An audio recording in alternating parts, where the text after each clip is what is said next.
আমরা দেখেছি যে 3টি দলকে নিবন্ধন দেওয়া হয়েছে, এর মধ্যে এনসিপি নিবন্ধন পেয়েছে, আমরা তাদেরকে শুভকামনা জানাই। কিন্তু আরো বাকি 2টি দল কিভাবে নিবন্ধন পেয়েছে সেটি নিয়ে প্রশ্ন আছে।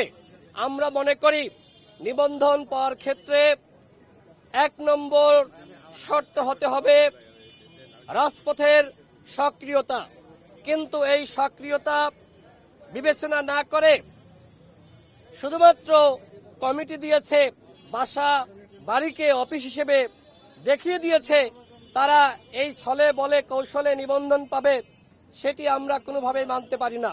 আমরা দেখেছি 24-এর ডামি নির্বাচনের আগে কিভাবে বিএনএম, সুপ্রিম পার্টি সহ কয়েকটি দলকে ডিজিএফআই এর নির্দেশনায় নিবন্ধন দেওয়া হয়েছে।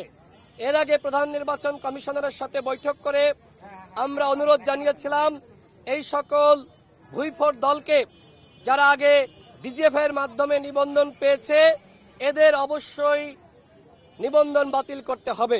তাদেরকে বাতিল করা হয়নি, উল্টো আমরা দেখলাম গণ অভ্যুত্থানের পরে রাজপথের সক্রিয় দলগুলোকে নিবন্ধন দেওয়া হয়নি, এনসিপিকে দেওয়া হয়েছে। আমরা শুভকামনা জানাই। কিন্তু আরো 2টি দল, বিশেষ করে ডেস্টিনির প্রায় 42 লাখ গ্রাহকের অর্থ যারা আত্মসাৎ করেছিল, সেই দলও দেখলাম নিবন্ধন পেল। আমার প্রশ্ন হলো, এই দল কিভাবে নিবন্ধন পেল? 24-এর গণ অভ্যুত্থানের আগে আমরা এই দলকে কখনোই রাজপথে আমরা দেখি নাই।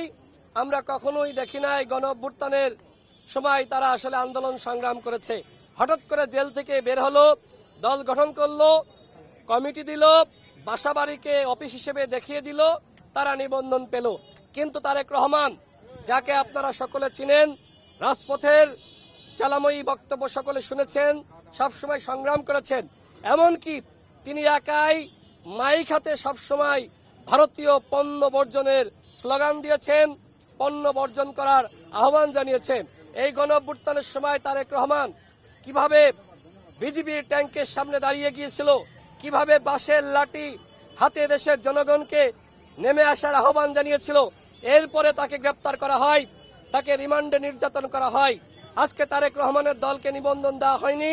তারেক রহমান ভাই এখানে অনশন করছেন, তার সাথে সংহতি জানানোর জন্য আমার ব্যক্তিগত জায়গা থেকে তার প্রতি আমার যে শ্রদ্ধা, তার সংগ্রামের প্রতি আমার যে সহমর্মিতা, ভালোবাসা, সেই জায়গা থেকে আমি সংহতি জানানোর জন্য এসেছি।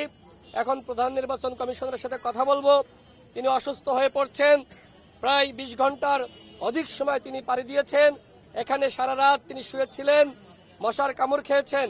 এইভাবে একজন রাজপথের সংগ্রামী নেতা তিনি রাস্তায় শুয়ে থাকবেন আর নির্বাচন কমিশনার বিন্দু তারা কোনো মন্তব্য করবেন না, সেটি হতে পারে না। তাদের মন্তব্য জানার জন্য, তারা কি ভাবছেন, কি করবেন, সেটি জানার জন্য মাননীয় প্রধান নির্বাচন কমিশনারের সাথে কথা বলার জন্য এই মুহূর্তে আমি যাব। তারেক রহমান ভাইয়ের যে আন্দোলন, সেই আন্দোলনের প্রতি আমার সংহতি রয়েছে, তারেক রহমান ভাইয়ের প্রতি ভালোবাসা রয়েছে। আমি মনে করি তারেক রহমান ভাই যে আন্দোলন করছে, এই আন্দোলন যৌক্তিক আন্দোলন এবং তার দল আমজনতার দলকে অবশ্যই নিবন্ধন দিতে হবে।